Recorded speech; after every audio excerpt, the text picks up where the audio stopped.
There he is, back again. Back Can't stay away. Can't stay away.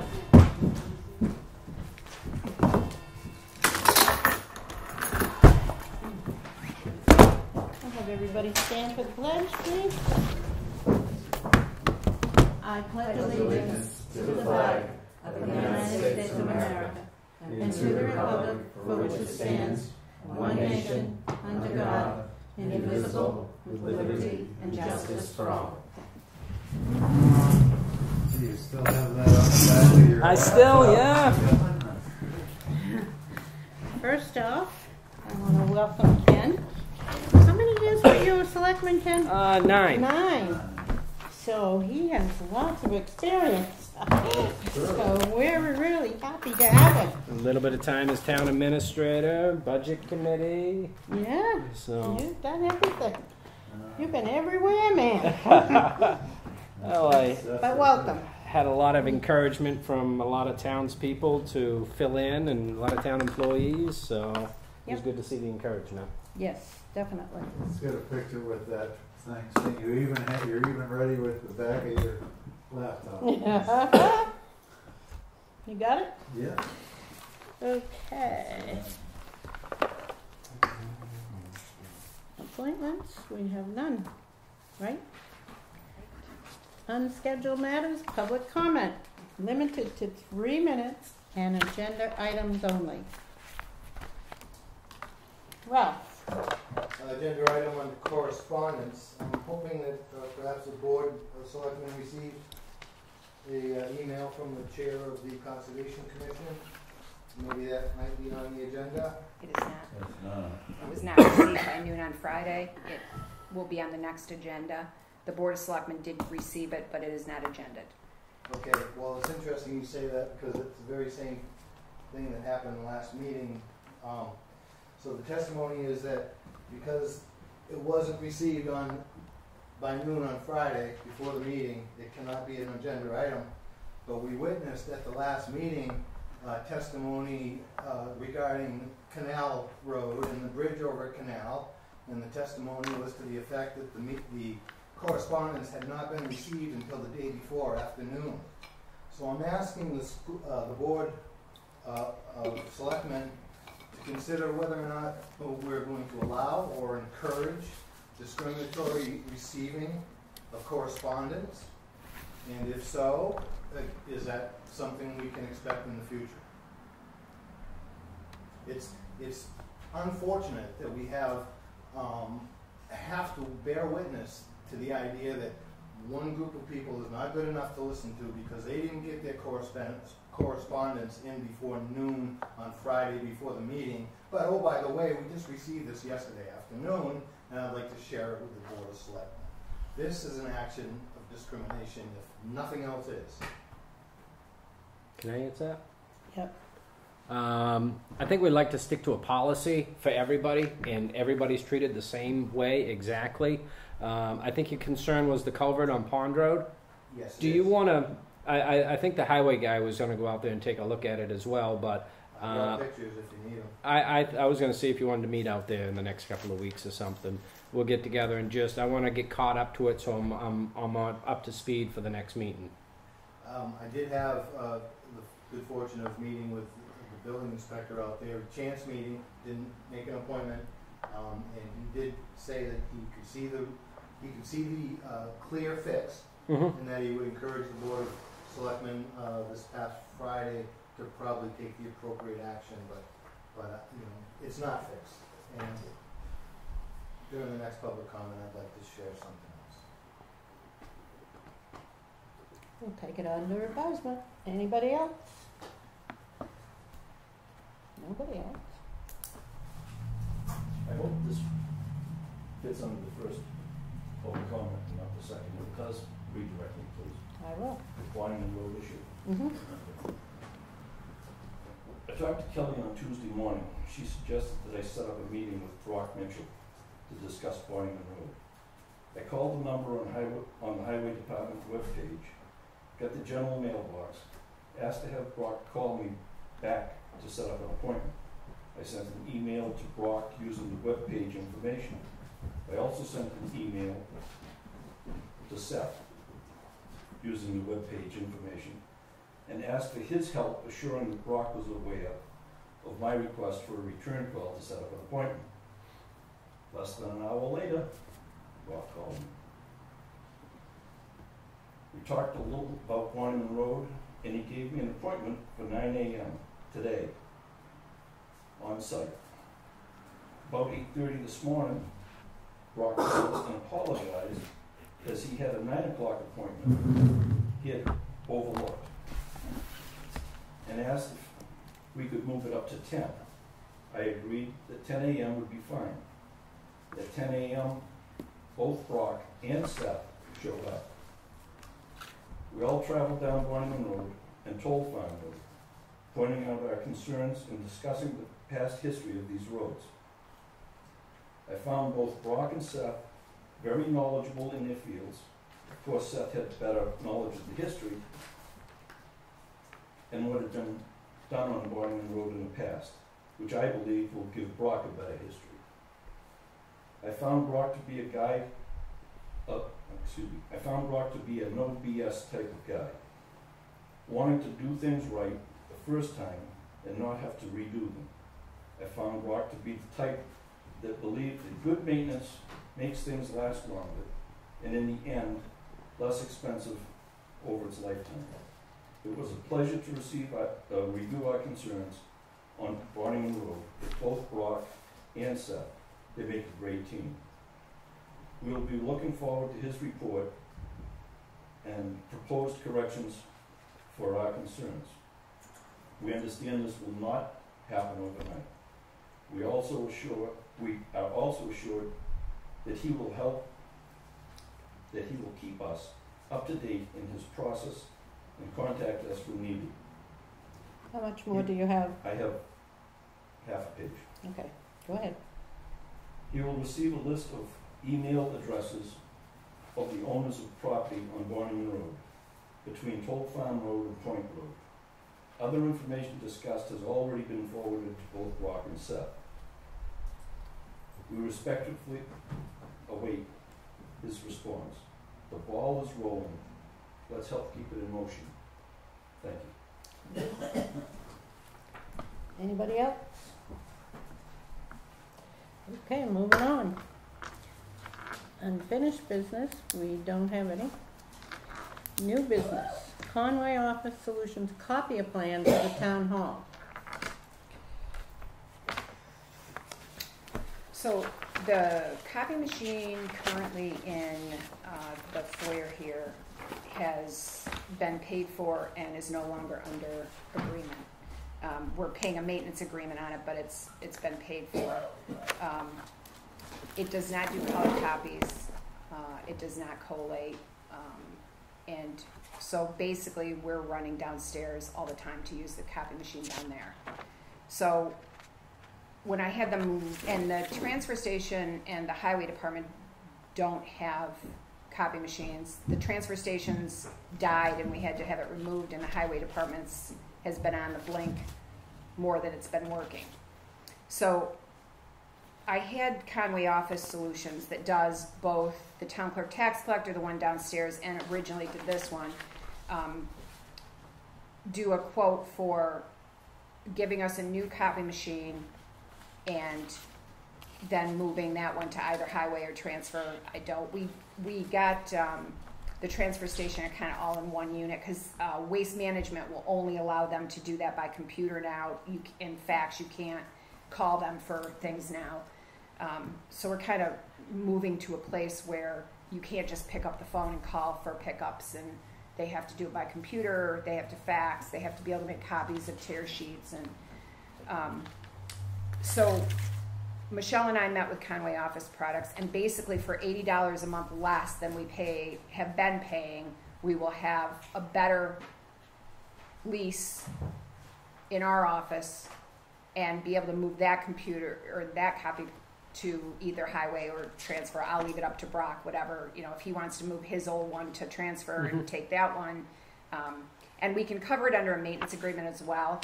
What is not included in this is Conway Office Solutions now will do a maintenance agreement with all our printers. So all these separate printers on people's desks, they will do a maintenance agreement for that includes ink and repairs.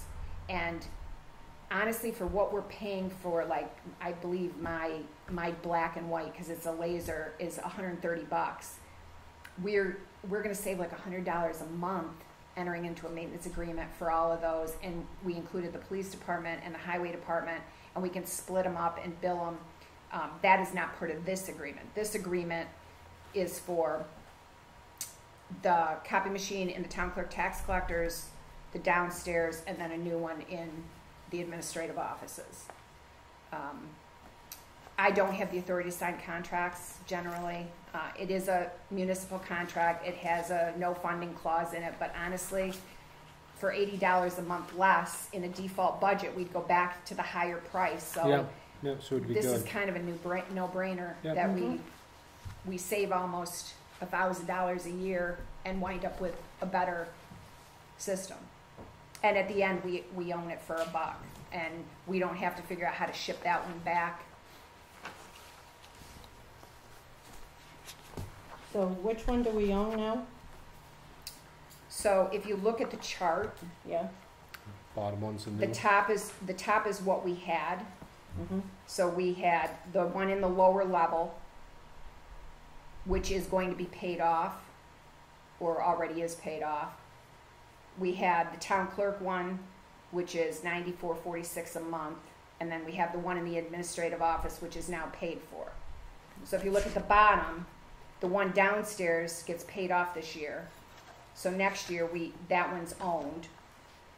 The town clerk we're still paying on the lease, the $94.46, and then we go to $212 for the one in the administrative office. We were paying $285 for the one downstairs, so that's part of the savings.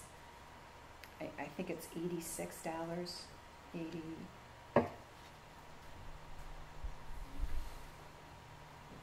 Yeah. High 80s. $88. It's an $88 a month savings. So, and it will make it so that we don't have to spend a good amount of time downstairs doing color copies. More and more, the state agencies like HSEM, when you print a grant, it tells you print it on a color printer because they want to see the highlighted parts, and it's problematic. It sounds like a good deal. We're gonna save $88. We've got to keep those up, that's for sure. Yeah, they're like new cars now. They're ridiculous. I know. So do we want to give Kelley the authority to sign this when it comes in? Do you want that in a motion? Yeah, if you want That's what I to was thinking. make a motion to enter into the contract and authorize me to sign the contract, that'd be great. I'll make a motion to enter into the agreement with Conway Office Solutions and allow the town administrator to sign. Second. All those in favor? Aye. Aye. So we were notified by the state of New Hampshire that we have abandoned property in the amount of $1,522.21. So basically what happens is when people don't cash checks, when we have old stale checks, we pay that money over to the state of New Hampshire, tell them who the vendor was, and they try, they make it as abandoned, they make it available as abandoned property. If nobody claims it after a certain amount of time, then they come back to us and ask us to claim our abandoned property. So basically this is, and they don't tell us, so we send a bunch of checks at the same time, so they don't tell us which ones these are. But we were notified that we can make a claim for the abandoned property. Basically, you need to sign a letter authorizing me to sign the request. Okay. So moved.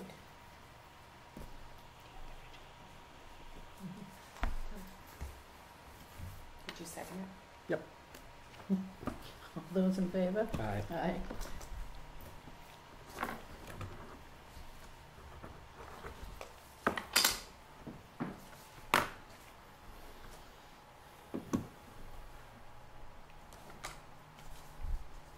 Oops.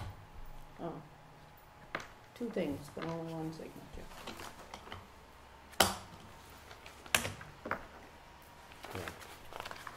Thank you.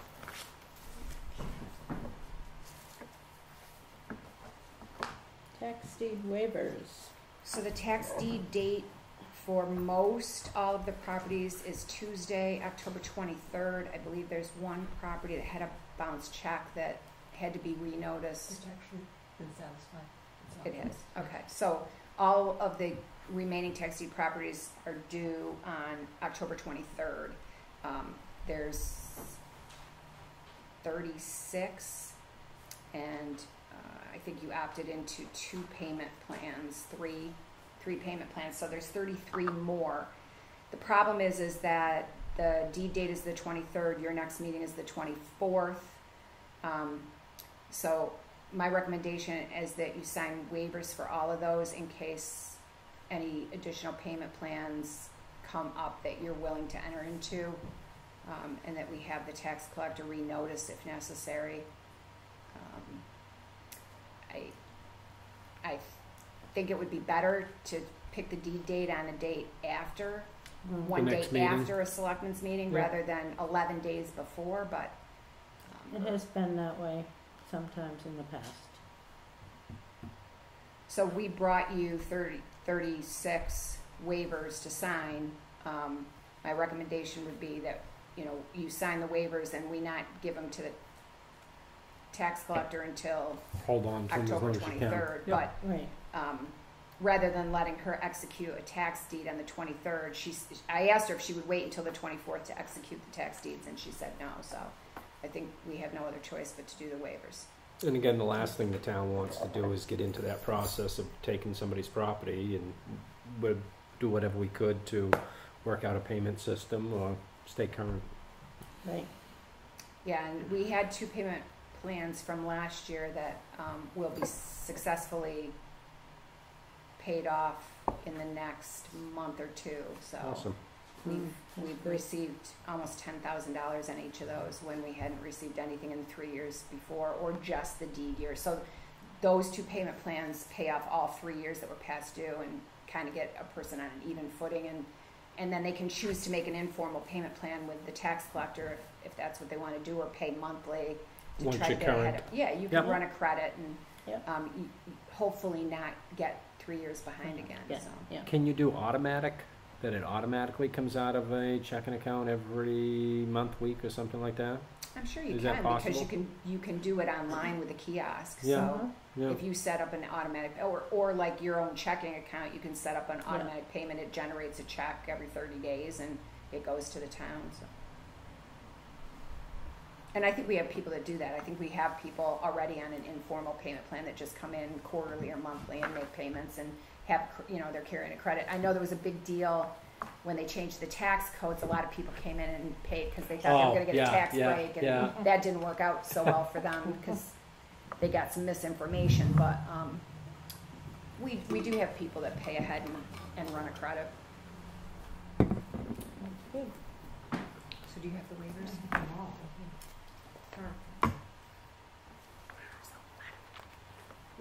I see you cheating with your stamp. Yeah, yes, you're not kidding. As long as it doesn't have to be filed with the registry.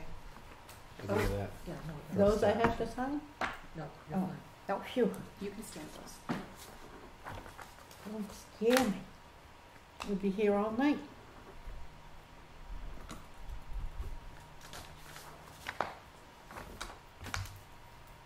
Just no joke for someone with arthritis.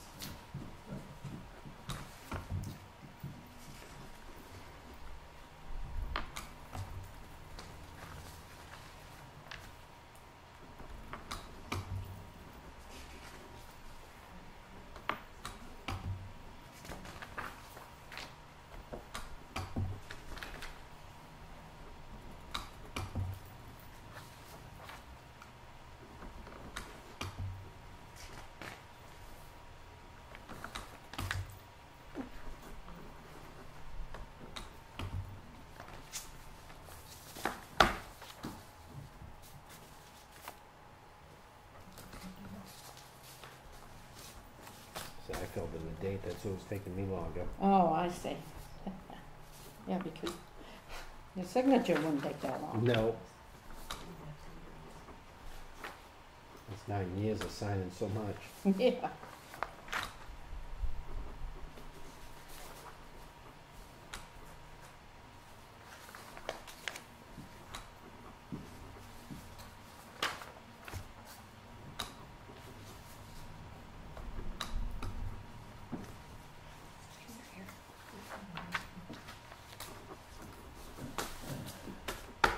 you guys wanna make a motion to sign the waivers?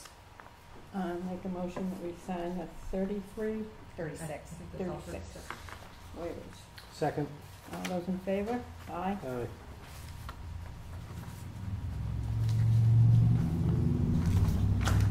And hopefully we throw them all in the trash and none of them are needed. That would be something.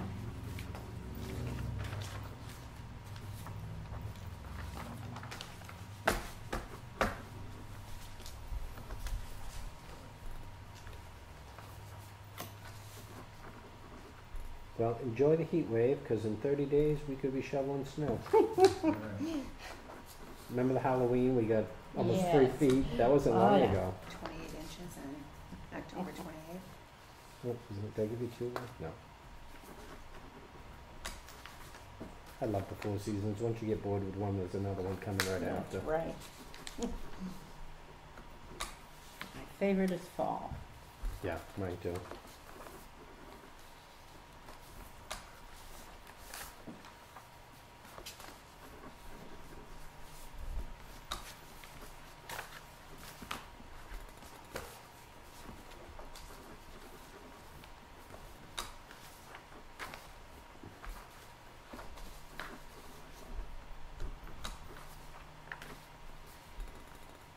Did you bring a It's almost humid today. It was, on my thermometer at home, it was 95. Oh no, was that in the sun? Yes, that was in the sun. Of course, the air conditioning units are all out, so no relief. No, most people are saying they're not turning the heat on until October. There's a couple of cold days. Yeah, my husband turns it on every morning. I shut it off. Oh, when I really? get up. It's usually the opposite. Yeah, usually the opposite. Yeah. He's It's very high of cold-blooded. I'm 46 on hot-blooded. Saturday. It's the French, eh? Yeah.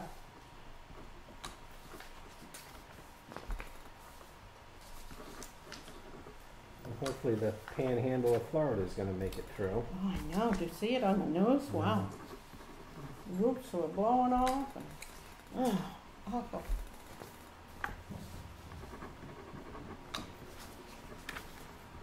I don't know, a few people from this state retiring. Yeah. That'd be the last place I'd go. Me too.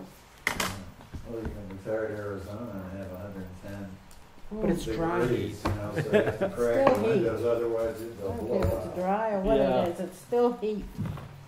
Sheesh.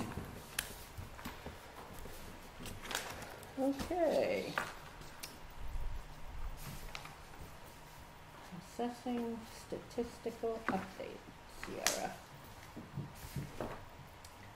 Okay. So you're gonna notice the accounts payable is over $1 million. These 3 are reimbursement requests, so we kind of need you to do that. Okay. One is for validation update with Field Renew for $45,000.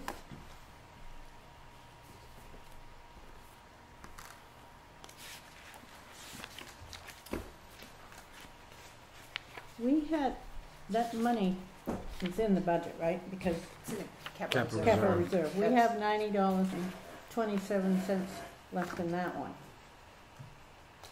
I make a motion that we accept this $45,000. The invoice is for $45,090.27. All Current resulting balance. remaining, yeah. That's his Yep. current balance. Yeah, so I'll second that for the 45,000. All those in favor? Aye. And the next one is for paving Pine River Pond and Cray Hill. Amount requested, $220,828.72. I'll make a motion on that one. Second? All those in favor? Aye. Had a lot of people say that Pine River Pond is nice now. Pine At least- River Pond Road. At least it's a through road that gets a lot of traffic, so I haven't been Yeah. up there and seen it, but at least Had it's a not lot a of dead people tell end. me. Well, she didn't sign the first one. Can you send it down to her? I can use my stamp, right? Yep. You do whatever you want. Don't tell me that.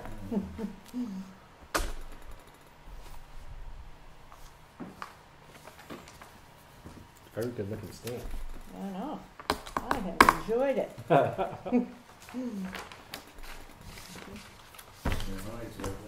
Yeah. Writing out my checks and everything. Okay, now, which one did we just do? We're on highway projects. 220, yeah. And we did we just sign that? 220,000? Yes. Okay. Next one is paving Pine River Pond and Prey Hill for $17,270. I think this is the shoulder work. Yeah, Shoulder work? Yeah, the first one was the actual paving, and then this is second the one is shoulder. the shoulder and gravel, Okay. crushed gravel shoulders. I make a motion we accept. A second? All those in favor? Aye. Aye.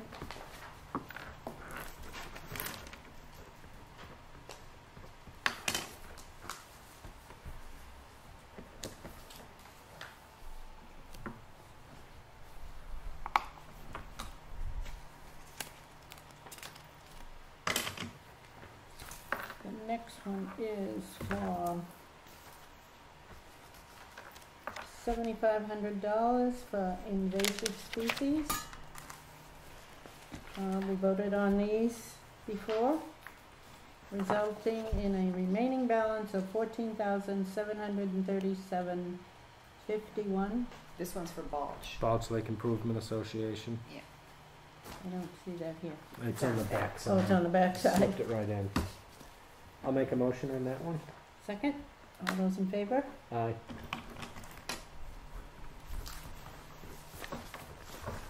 So we've still got some that haven't collected their money on that, right?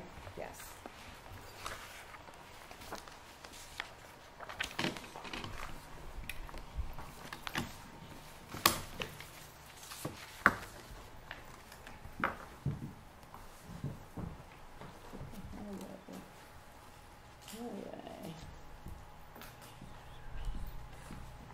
Correspondence. New Hampshire DES Public Bathing Facility Program.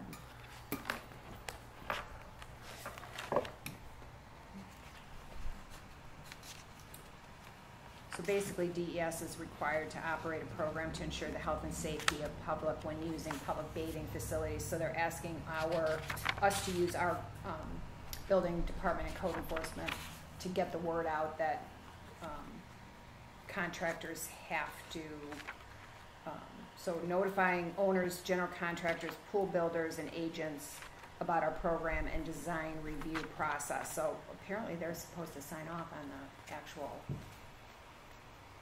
design. So I think probably we should forward this to the building department and make sure that anytime they get, maybe we can just kind of update any permit they issue for electrical for a pool pump or something like that, and make sure that the contractor, the designer, is aware of this. So they're not looking into pools that are already in existence.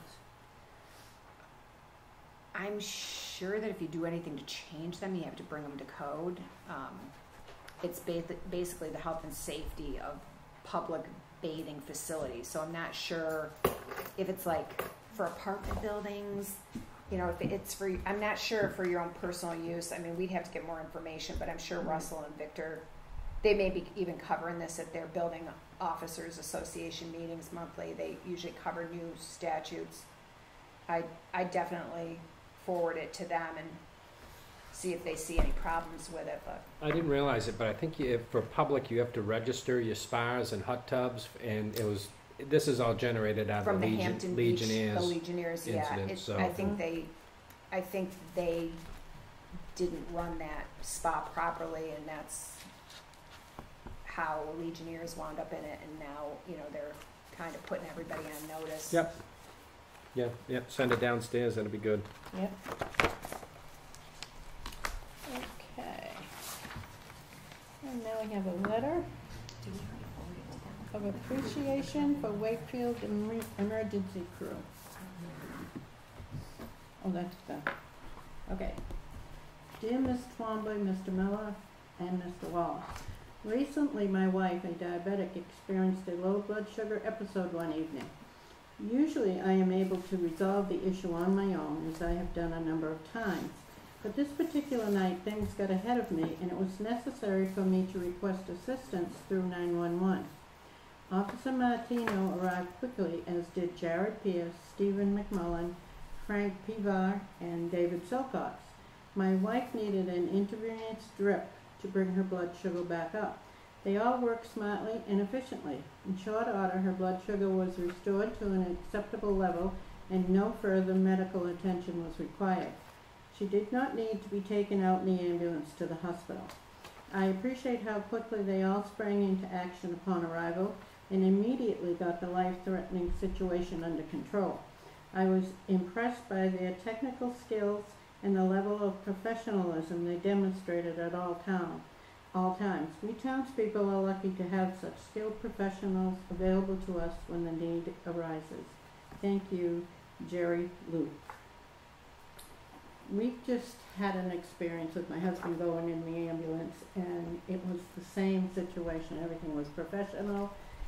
We've got an exemplary crew. They do a really good job. They're professional. They're there when you call them. It's very good. It's very heartwarming. You can know that when you do have an emergency, you're going to get help tending to it. So we thank Mr. Luke for this letter. Do you want these put in their personnel files? Yes, that would be great. Okay.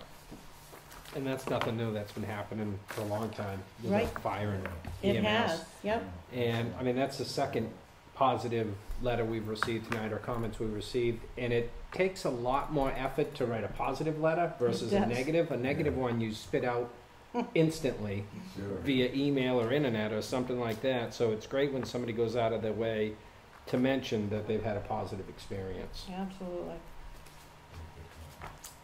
Okay, next thing is charter communications, pricing adjustments.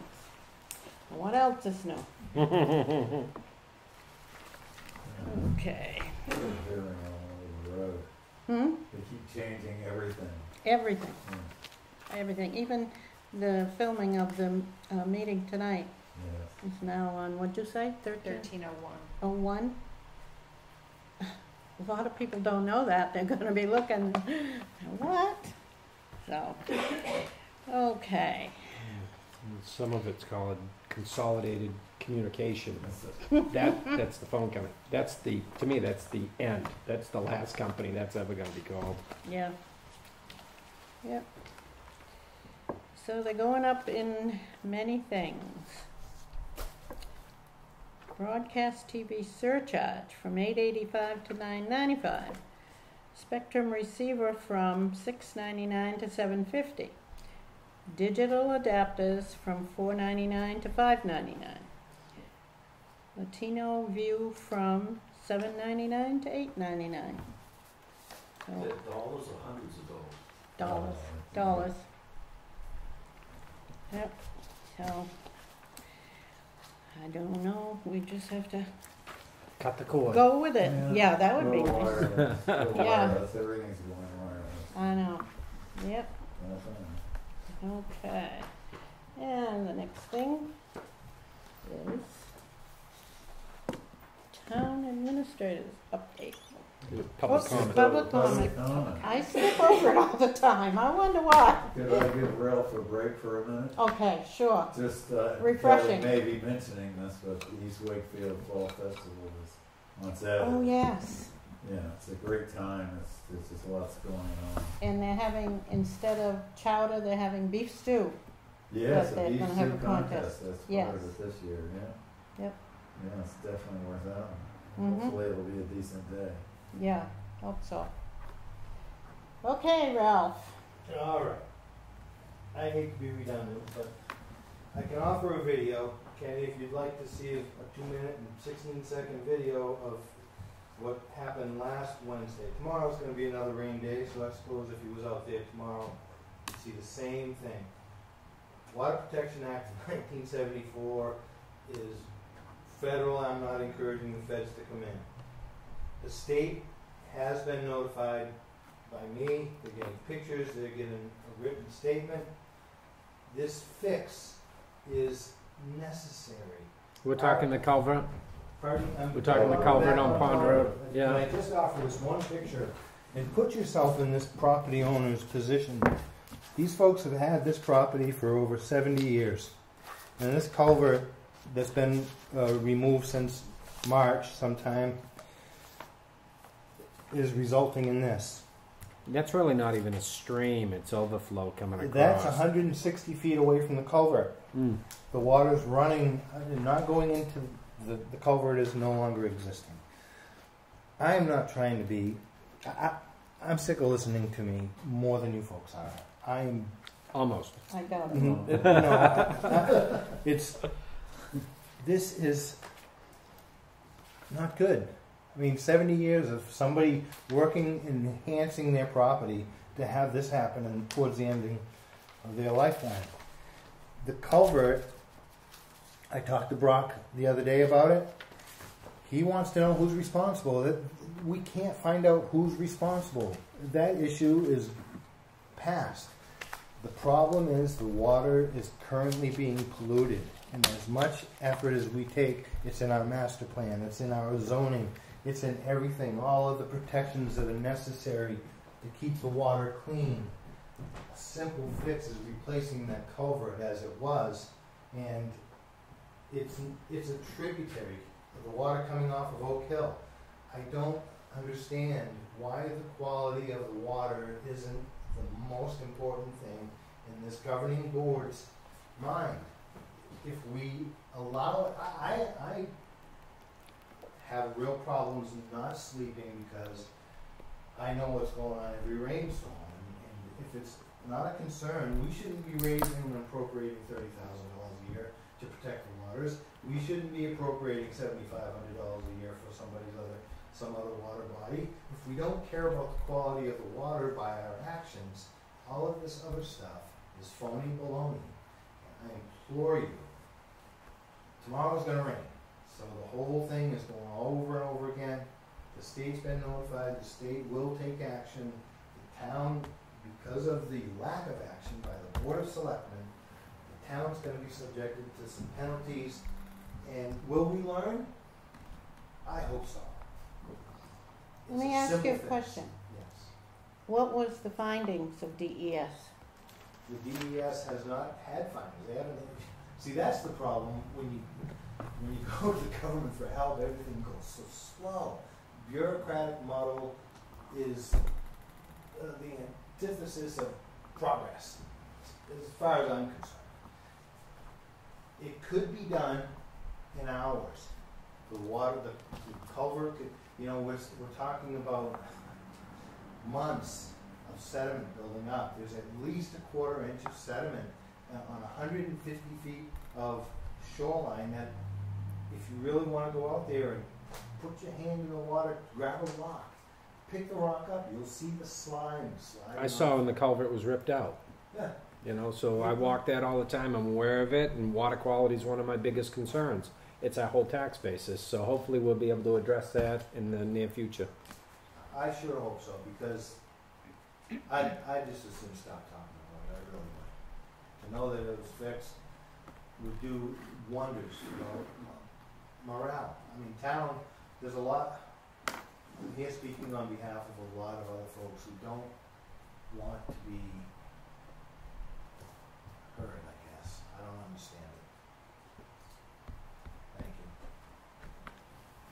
you. Anybody else? You can go first. Annette? Hi, Annette Perry. I just wanted to ask the town if they've applied for the sidewalks for down in Union, the application that was asked like a long time ago. Nothing's been heard from since. I think it's in the process. Has Brock been down and looked Brock's at been that? down, he talked to a paving company, it's unlikely that they'll be able to get it done before snow flies, though. It's way more than what Mr. Nichols led us to believe, according to Brock and to the paving company that he had out there. There's drainage issues that have to be addressed. We can't just pave, I think Mr. Nichols called them extended shoulders. We can't just do that. There's a good portion of that that has to be dug up and properly drained. Because that's on a state road too. I Okay. was just asking if the Yeah. application process had been The done. money has been earmarked for that though, and when I spoke to Brock about it, I believe last week about where we were, because as you know, we were without a DPW director for 10 weeks, so some of these projects got backburnered. And I asked him what the process was for that, and he said they probably wouldn't get it done this year because they wanted to do it properly. But there is $40,000 earmarked for that is not going to be spent on something else, or we won't lose it at the end of the year. So, Thank you. I just wanted and to I make did sure tell the him that it application should be the was done. first project in the spring rather than the last project in the summer again. So Thank you. hopefully it gets moved up to the front of the line. Thank you. Rose? Yeah, could you explain the tax deed waiver in more detail? I wasn't understanding what you were talking about, and I'm trying to understand it. So when the 30-day, so I don't know how far back. So when you pay your taxes come due, and after 30 days they start accruing 12% interest. After 1 year, your taxes go to lien. So there's a lien against the property for that amount, and then the interest rate becomes 18%. 2 years after the taxes go to lien, they go to deed. So 3 years from the date they were due, 2 years from the date they're liened, they are deedable. So there's all kinds of notice requirements. I would defer to the tax collector on what those notice requirements are. There's barrister reports that are done on titling and mortgage companies and all kinds of research that happens behind the scene. The deed notice goes out, you have 30 days to pay. That's what I was explaining here, is that Mrs. Nichols sent the deeds notices out, I believe, around the 20th or 21st. So the deed date is October 23rd. That's not counting, the weekend before she made it due on a Tuesday so that people can pay.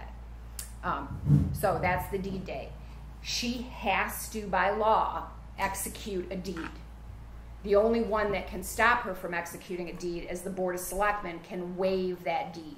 So if there was a property on the tax deed list that, say we knew it was polluted, it was a gas station, and it's a Superfund site, and the town says, whoa, wait a minute, we don't really want to own a Superfund site, then the selectmen have the authority to waive that deed.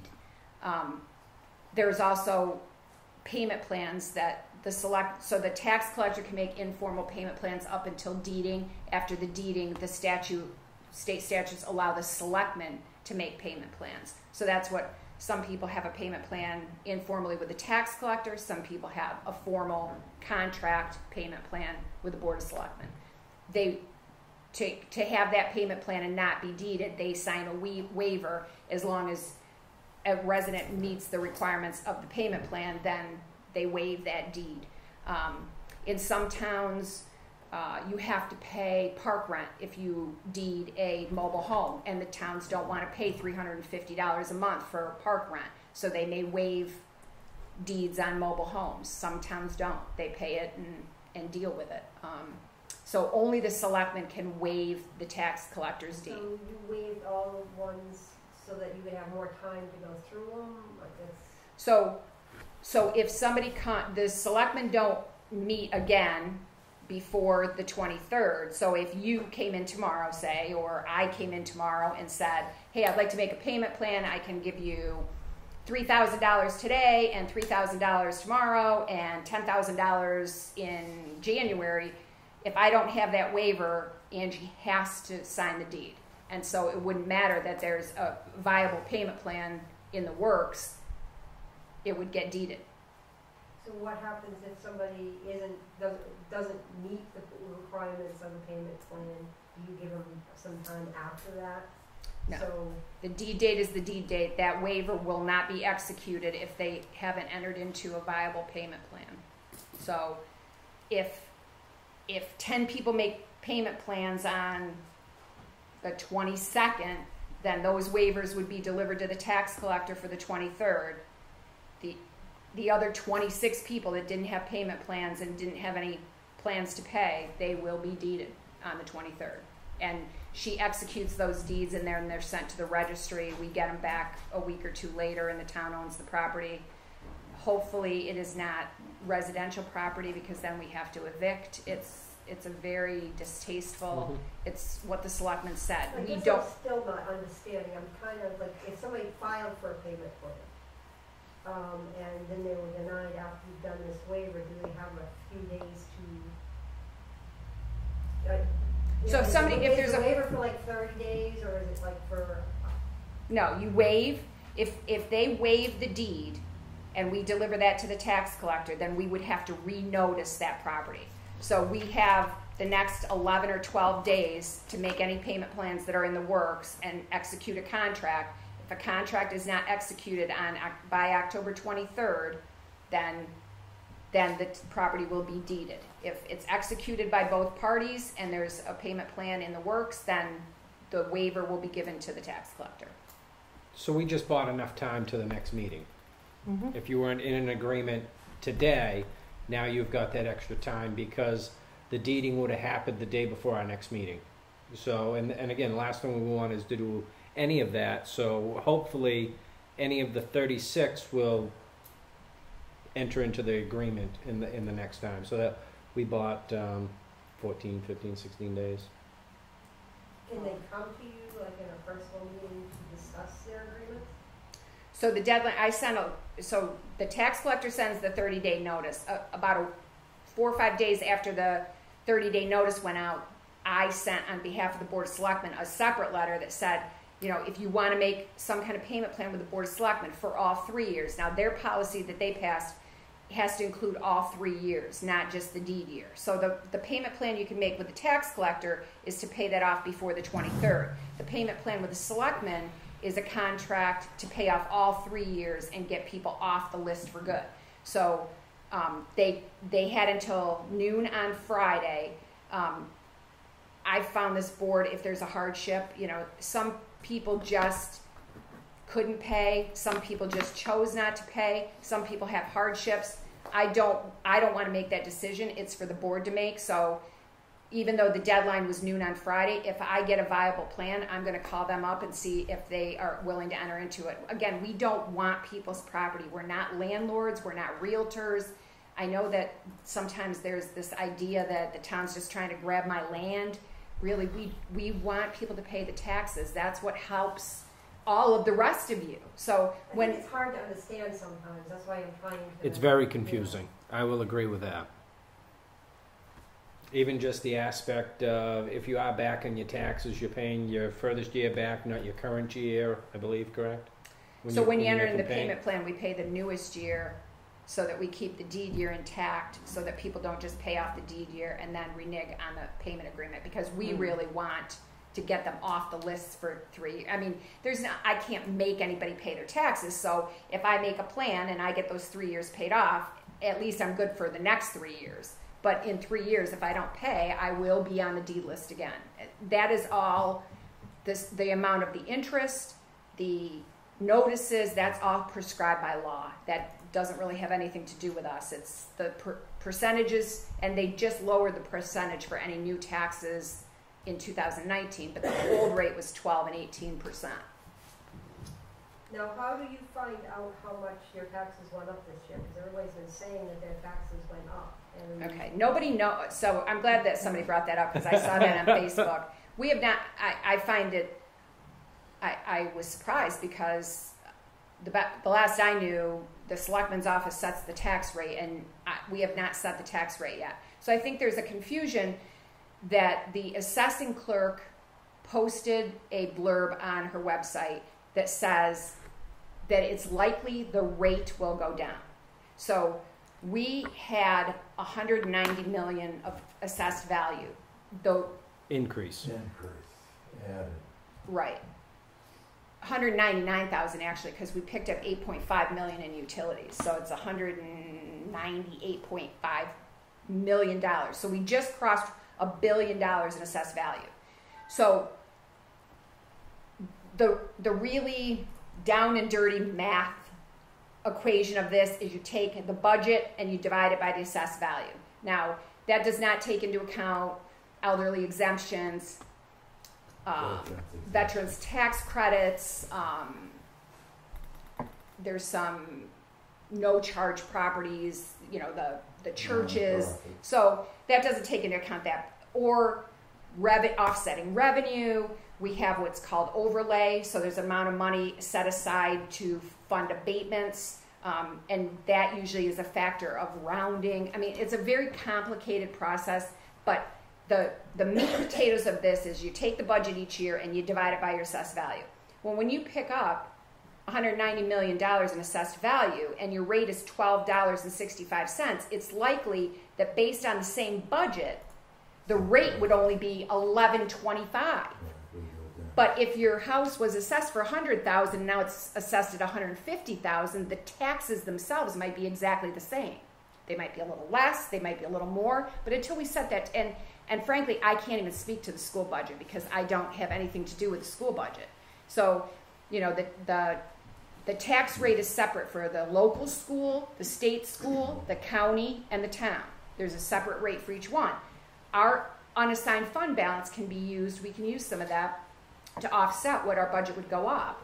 But we haven't even gotten that far. Department of Revenue has to verify my MS1, which is the assessed value, my MS5, which is the vote of appropriations, my year end for my auditors, the MS1, you know, they're looking at all those numbers. I get another crack at my revenue, so I've estimated that I'm going to have $1 million in motor vehicle registrations. When she calls me, I'll go look, and if I have $1.1 million, then I'm going to pick that up. That helps keep the rate lower. So there's a lot of things that go into that number, and I talked to the Department of Revenue last Friday, and they thought we would be setting a tax rate sometime this week. But we also need forms for the school district, the county, and the water precinct. So that's all bogus about what they were saying. False news. It's misinformation. I think people mean well, and they said what they thought, but it's not accurate. My assessment went up $100,000 on my house, and I think my taxes will be the same. What I'm concerned about is the departments and all the committees and stuff realizing this is a great year to buy 2 extra cars, hire 5 extra people, get the lifeguard back, 24-hour sewer guy, absorb the water, year-round school, and we'll have the same taxes, but we'll have the spike next year. Yeah. So it's going to be tough to keep that all under control as well. It all comes down to how much you spend at town meeting. Mm-hmm. Amen. Well, Regarding that, I think the overlay can't be more than 5% of your budget, right? And DRA sets the tax rate for the towns. No, the town sets its own tax rate. I thought that everything gets sent to DRA for their. It does, and they figure out what the rate is, right? no, we do.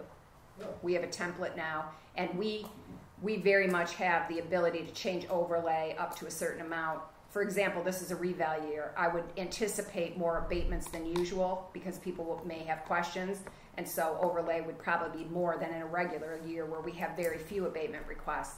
Also, we have $1.78 million in unassigned fund balance. Department of Revenue has a recommendation between 5 and 14% to withhold because that unassigned fund balance is not cash in the bank. It includes all your unpaid taxes, your bad debt. So it's not just $1.7 million sitting around waiting to go back to the taxpayers. It's not cash in the bank.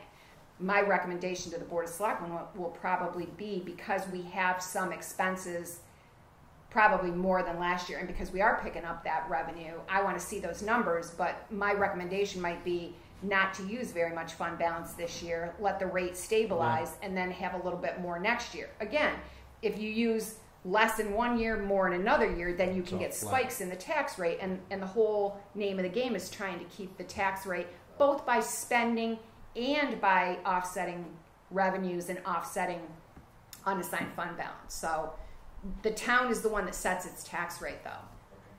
Okay. And I get a letter from you, but it says it referenced an attachment, so I guess I need to come in and grab the attachment, maybe? There wasn't the blank forms. Yes, they went without the attachment. Oh, okay. So we come here to get that. Mm-hmm. Thank you. Thanks for your experience. Anybody else? Thanks for the answer. Nothing to say, Ed? Not today. Okay. Can continue. Town administrator update. Yep. All right, so I have some updates for you. The update on the L-chip window project. So they are doing the upstairs here. We're trying to finish off the elevations. So the front of the stairs, they're going to be doing the front door. They're going to do the front door in place though, because I have no idea how I would secure a plywood door. No. When they came, I'm like, yeah, I don't know how you put a lock on a plywood door. So they're going to do that one here. They've taken all the other windows out. You might notice some are boarded up. Yep. We will still have more left to do. The vinyl ones in here, for example, are not being done. We'll have to address them. But they have taken those out, and I anticipate them being built, refurbed, whatever each window needs, and back in place within the month. Update on the emergency operations plan. So we need to update our emergency operations plan every 5 years. Oh, did you have a window question? No. Sorry. Take a breath in between.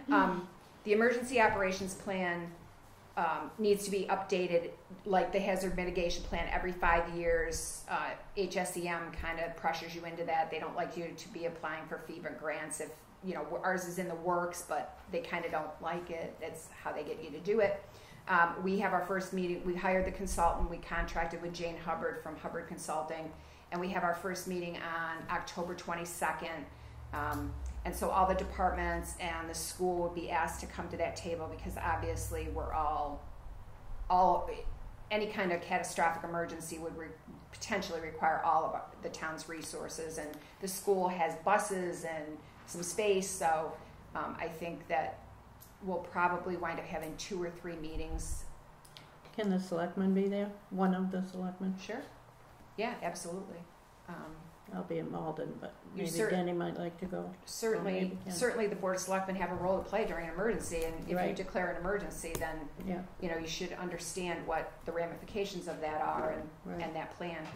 And then I think there's grants available through HSEM, Homeland Security and Emergency Management, after you write a new plan to do like a tabletop exercise or a full-blown exercise. And it's been my experience that that's just a document until you actually sit down and do a little bit of role playing and do a tabletop exercise and see what role. And it helps you realize whether your plan is realistic as well. You know, you think you have the use of a backhoe, or you think you know mutual aid, or, you know, I think fire and police do this really well.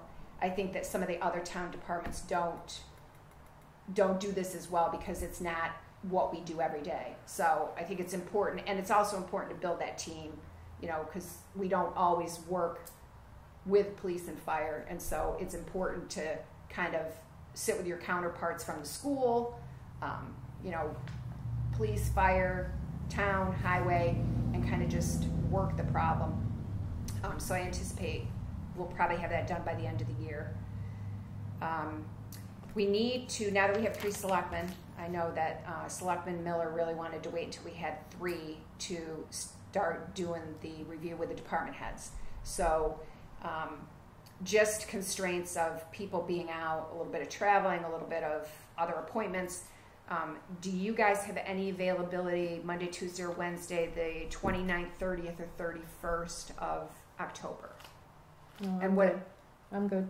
What I'd like to do is kind of what we did last year, if obviously Selectman Paul can clear some time, is do one day from like 8:30 to 2:30, and then do maybe a 4-hour evening from 2 to 6, so that we can do like the fire that has to be done in the evening. If we have to do it all in the evening, Takes all. it's like 12 hours. Yeah. We're talking, you know, 5 or 6 nights, maybe a Saturday, you know. I'd rather have the daytime be on a Monday or a Wednesday. I was eyeing the Monday. I can start at 11 on the 29th. Okay, could you do like 11 to 4 or 5? I can do 11 to midnight. I cannot. I cannot. But okay, we'll be here till 5, and then we'll come in the next day and see how you're pick doing. a couple of easier ones or something to start before my 11. Do assessing or something like that. Yeah, because you already know assessing. Yeah. Yep. So we could start at like 10, Yeah. go 10 to 5, because then we could probably put fire in there at the end too. Yeah, roll that out and try to So get it all done. Do 10 to 5, and then we probably just need maybe 3 or 4 more hours some other day. So let's do 10 a.m. to 5 p.m. on the 29th. And then do you want to do a few hours on the 30th or the 31st, or do you need a break after that? I'm trying to get it done as much in October as possible to kind of leave the budget committee November, because that's kind of how we've done it in the past. If we spill over into November by a few days, I mean, the problem with that is that we kind of run afoul of then our meetings. So we could do like Thursday the 1st. Thursday works good. I'm not available in the morning. Okay.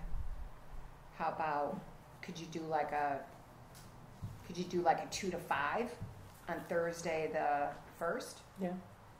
I have to be to work at 4 to 8, but what time is the earliest you can start on Thursday? I'm not sure. I have a doctor's appointment in Dover. That was my I'm not Monday sure. problem. Not sure. See, getting Yeah. old. Oh, yeah, right. Tell me about it. All right, well, let's try the Monday first, Yeah. see what we get done, and I'm gonna block Thursday out just in case. yeah, I just Did you think say that 2? You'd be in by 2? At least. Yeah. you'd have to leave by 4, so we can only do a couple hours. Yeah. But if anything rolled over from the first one, we could get that. Well, let's do this. Let's pencil 2 to 4 on Thursday. If you think you'd be available at 1, Yeah, I can then check when I get let home. me know, and we'll do. And if there's a couple of budgets you don't have concern with, maybe we could do that. Start at one with those or something. Yeah, Okay. right? All right. Let's maybe. That way there we get ahead of it. Well, let's start. And I already checked with Denny. He's traveling, but he said that he didn't have anything scheduled those 3 days. So let's put those on the books and I'll block out 1 to 4. schedule them out and see what we get and what's left over after that. Because if there's anything left over, I'm sure won't be much. Update on turntable parks. So we have. I don't even remember where we were with Turntable Park. So we took it to town meeting that we wanted to acquire Turntable Park. I sent myriad numbers of emails to Chris Gamache, who is in charge of the Trail Bureau, and just found out, with the help of Joe Kinney finally, that you can't acquire state property for $1,500. You have to pay fair market value, and there needs to be an appraisal done. Joe Kinney thought that the state paid for the appraisal, but I was just disabused of that notion this week from Chris Gamache that we have to pay for the appraisal, and it has to be a commercial appraisal, which is more expensive, obviously, than a residential or land-only appraisal. So I guess where we are with this is you guys kind of authorized me to go ahead with the appraisal as long as it didn't cost any money, because we only have $1,500 in that warrant article.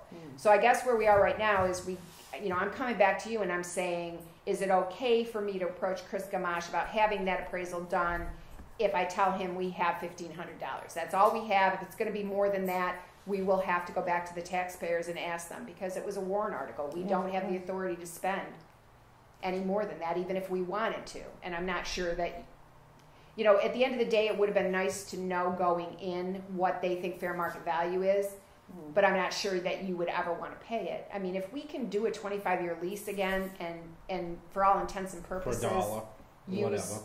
Use that in the way that we want to use it, I'm pretty sure it's Better for all the town residents. That's what the problem was, is being able to use it the way we wanted to. Well, I do think it's kind of scary I know that the Heritage Commission wants to purchase the Freight House, and they're going to have to purchase that Freight House now for fair market value. I just saw an email from Eversource. Fair market value seems to be everybody's buzzword. And I don't know what the fair market value on a 100-year-old Freight House is going to be, but we have Turntable Park assessed at $30,200, and they haven't complained about their assessment. So. But I would say, $33,300. There must be updated. something out there. Some features, if I'm on the right side. Yeah, I mean, there's a. But I think you got a great idea that if we lease it for $1 for 25 years, we kick the can down the road for 25 years. Yeah, as long as, you know, we protect Heritage Commission's ability to put that building. What I would hate to see is any kind of capriciousness on the part of the state where, you know, they say you can lease it for 25 years and in 10 years they decide, you know, they want that building moved, you know, and they tell you right in the lease, if you build anything on that, they can ask you to move it or remove it. If you don't, they own it if they take that land back. So that's a little disturbing to me. I mean, I don't want to see the Heritage Commission pay fair market value for a freight house, spend the money to move it, put it on a piece of property that we have extensively taken care of for the last 25 years or more, and then the state comes by and says, "Oh well, too bad, Move so it. sad." So we just need to make sure that we protect that property and whatever we want to put on it in a way that works for both the state and, you know, obviously it's going to be Parks and Rec land. We aren't going to close it to the public. We want the turntable to be, you know, part of history. We want the freight house, or I think the Heritage Commission wants the freight house. I don't want any more buildings. I don't want any more buildings to Good take care of. wording. But the Heritage Commission, you know, has had this in the works for a long time, and Pam, I have been talking to Pam Wiggins, so she knows about this, and she talked to Joe Kinney, she's talked to Chris Comeau, she has already been in touch with Historic Preservation and Eversource, so I think we're going out to look at it at the end of the month. I just want you guys to know, because you did charge me with getting the appraisal when we thought it was going to be free, or the state was going to do it, because they have people. Yeah. They have a whole right-of-way bureau, they have lawyers, they have appraisers, but apparently we have to pay for it. So is it okay if I go back to Chris Gamache and say, we'd love to have an appraisal, and you get $1,500? Sure. We don't have any more? $14.99. That gives us $1 to buy it. That's the highest I'll go. I do see a tremendous amount of people parked in the parking lot, getting their bikes out and using that rail trail. So that is really getting a lot of use. It's great to see when money is spent and a lot of people are walking and biking. Yeah, those trails, you know, I live in Wolfboro, and that trail starts in Fox Park, and when I mean, that thing is like Grand Central Station on a nice day. It gets a ton of traffic, bike, walking, strollers, everything. It's nice to see, actually, that people are using it, and it's... Versus a lot of times you see a ton of money dumped into something and nobody uses it. Yeah, I mean, I think it was well thought out, and it, you know, it's getting longer and longer, so it's more attractive to more people. People walk their dogs and their kids, and it's really lovely to see. And so, $14.99 and $1 left over to buy it. That's your final offer. You need a motion? I'll put that in a No, motion. I think I've Do the asked best you can with what you got to work with. I think you've made 15 motions on this, because every time I talk to somebody at the state, the answer changes. Sick Joe Kenny on him. Well, they didn't even tell him about the appraisal, because he thought that they would pay, you know, even he didn't know that. So it does, the answer changes from day to day. Yeah. I just wanted to remind you, you are going to have a public hearing next meeting at 7 p.m. on building permit fees. We have not raised them in, I think, 3 or 4 years, maybe even longer. Russell's going to be here to justify that. Basically, it came out of the revaluation that during the last reval, property or building was tracking at about $70 a square foot, and now it's tracking at about $110. So he wants to update the building permit fee schedule to more accurately reflect what we've really got going on in town. And then Pond Road has an appointment to deliver a petition immediately following that. I didn't give them a time because I don't know if the public hearing will take 5 minutes or 55 minutes, but they know they're on immediately following that.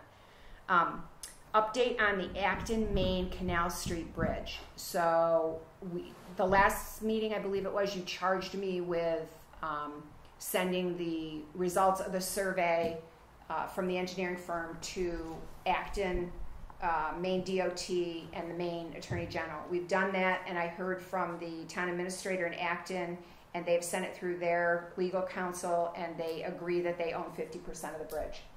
Wow. And so they, pinged me basically to ask what next steps were, where we are, and I explained to them, because our 50% will be 80% paid by the state aid bridge program, that it's important that we wait for DOT to put us in the state aid bridge program, and then they'll do an evaluation of the bridge and estimate the cost.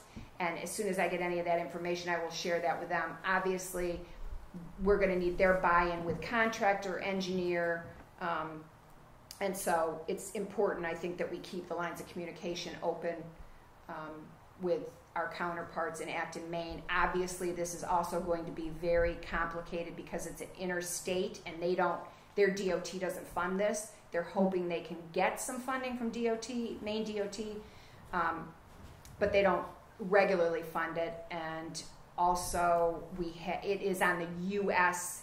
Historic Preservation, so we have all the things that go with that, and we want to make sure that we do it properly. So a lot of moving parts, take a while.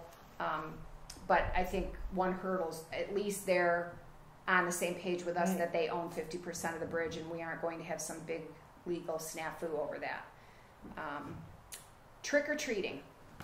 You normally set trick-or-treating hours on the day of Halloween from 5 to 8. Are you okay with that? Yep. This year? It's a Yes, Wednesday? it's a Wednesday. It is a Wednesday. Yep. You're good with that? Yep. Because I'm getting some inquiries Mm-hmm. and that's all I have. Okay. Now we have a Heritage Commission appointment for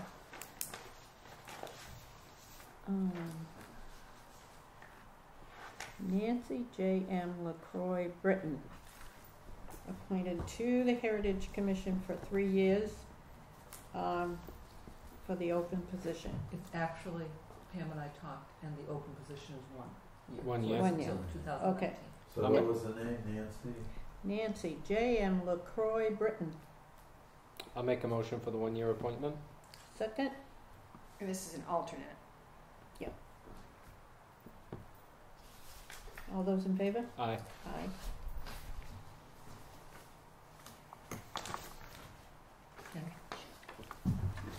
Got me napping.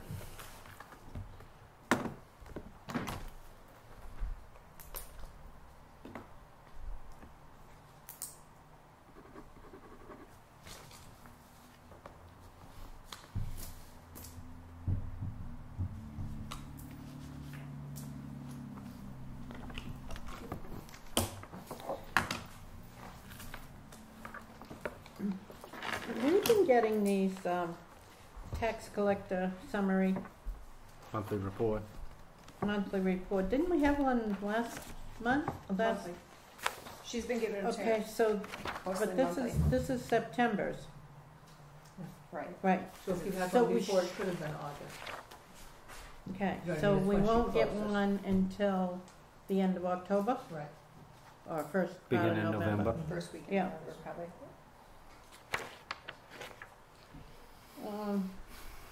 Any questions? No. You can see the difference between 2017 and 2018. We're carrying 145,000 in credits, and in the same time last year we were carrying 39,000. It's over $100,000 more. Yep.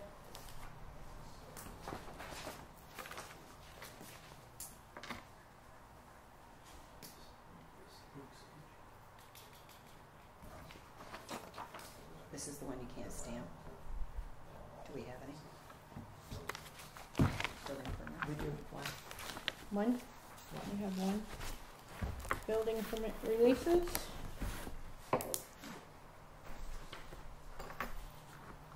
It wasn't in the packet. Joseph Noel. You can read it, right? Scribner Hill Road. I'll make a motion to sign the building permit release for Scribner Hill Road. Second. All those in favor? Aye. Aye.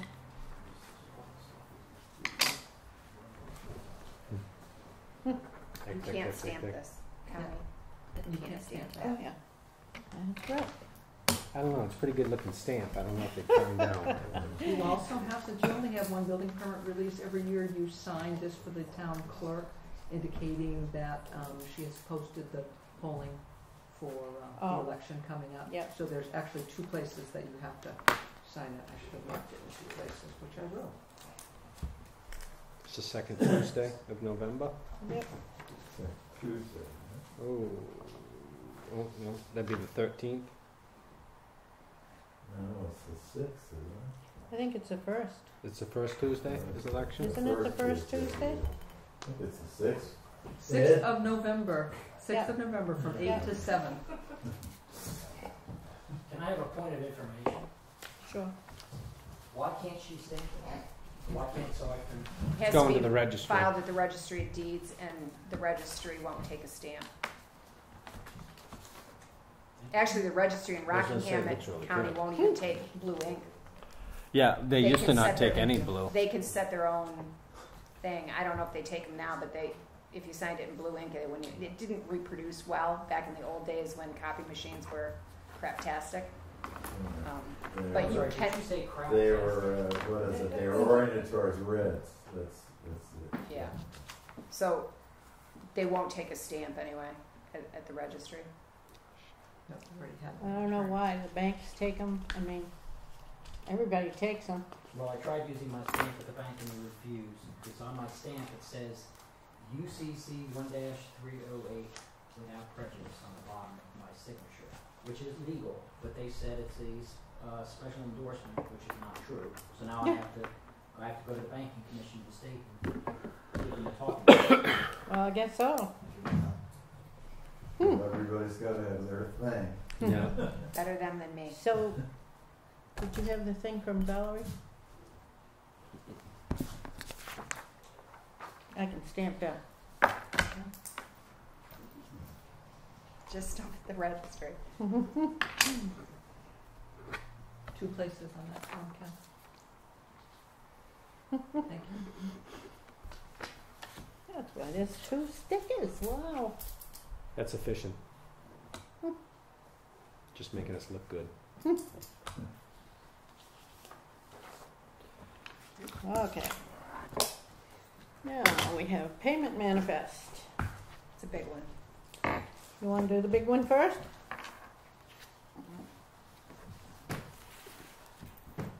I was going to do the little one first. Why, is that less painful? Yes. Okay. Okay, now in this one it includes, is the school, any of the school in here too? And the big one, Yeah, yes. and the big one. Okay.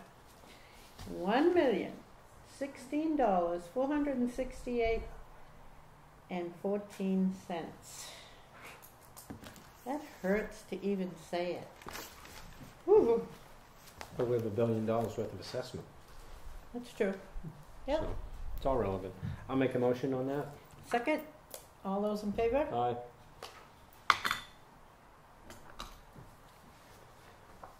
Cross out his name. Oops, I gave you the other one. 38,000. Now this one, treasurer's payroll warrant is for $78,304.71. And that's usually what payroll Yeah. comes to. 2 weeks. Yep. I'll make a motion for that as well. Second, all in favor? Aye. Aye. Now, I don't know how we can't do these minutes. I'd say table them till the next meeting. Yeah, because And get Denny to I'm sign the off. only one here. Yeah. It's lonely at the top. Yeah, right. Never thought Okay. of cloning, Connie. Selectmen's work session. I didn't have anything. Did you have anything, Ken? Being, No, I don't think so. I think hopefully I'll be able to make it to the next meeting. That was the only one I had a little fuzzy, and we can Yeah, talk right. reorganization and Yes. liaisons. Yep.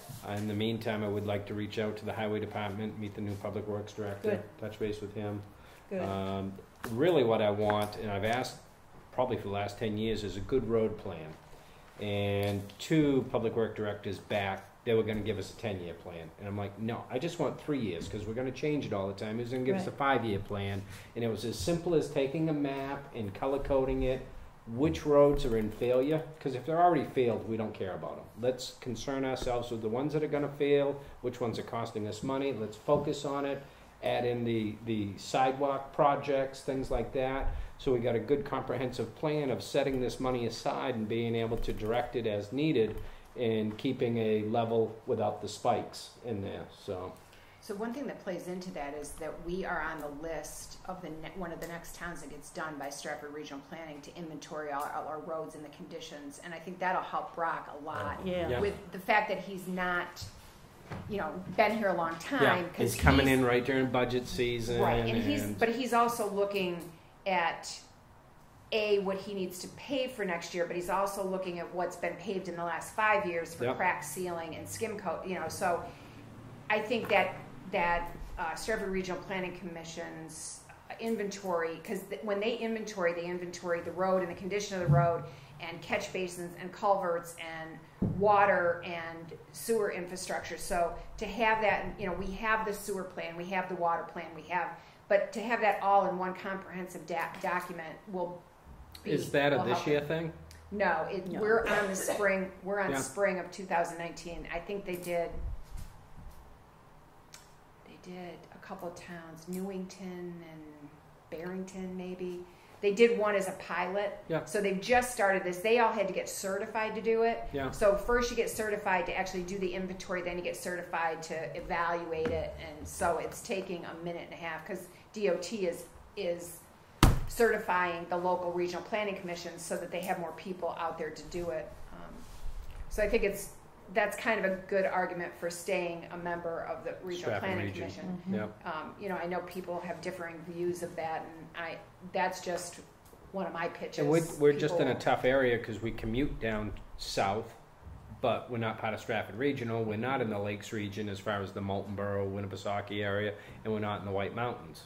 I think though the future of 16 is probably as important to this area as some of those other things.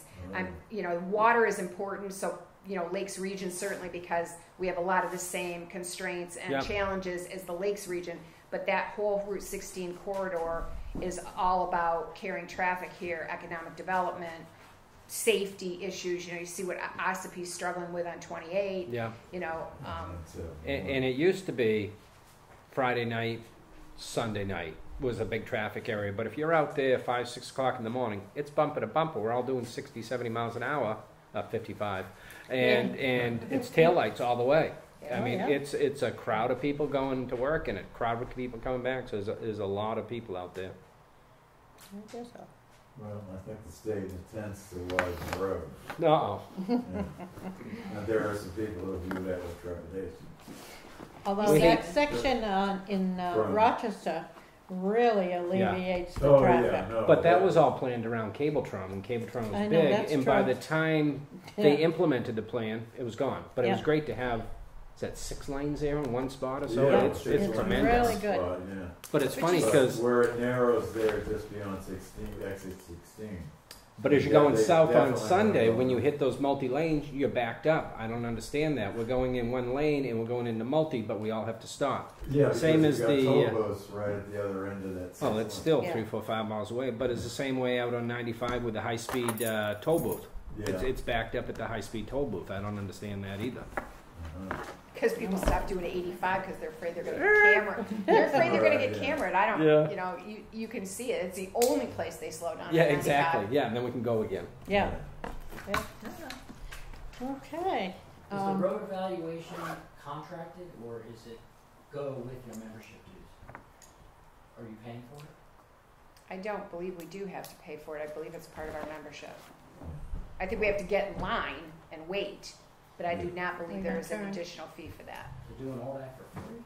Yeah, I mean, there's other things that do cost. I think they'll do the evaluation. I'm not sure if there may be a fee associated with coming up with a management plan. But I think that the DPW director we have now is capable of just a good map. Yeah, I think having the data is what he needs to come up with a plan. I'd like Same to, as we do with the bridges. yeah, I'd like to thank everybody for coming tonight, and I'll entertain a motion to adjourn. I'll make that motion. Second, all those in favor? Aye. Connie, thank you again for appointing Kenny, and Kenny, welcome back. Thank you, Ralph. We'll get together on Pond Road. Don't threaten me with a good time. It's coming next week.